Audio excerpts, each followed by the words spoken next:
Hello there, this is Clone Brother Reviews, and in today's video I'm going to be showing you how you can make an Imperial Security Trooper. So without any further ado, let's get into this.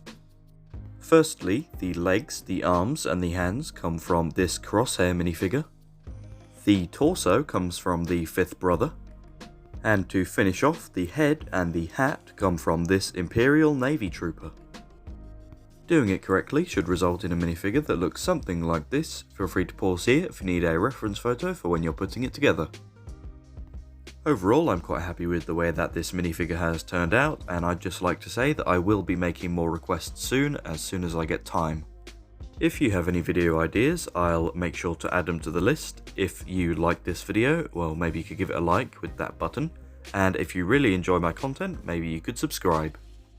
If you'd like to know how to make Major Partagaz, I'll put him on the end screen as well. I didn't know his name at the time of making the video, so bear that in mind if you go and watch that.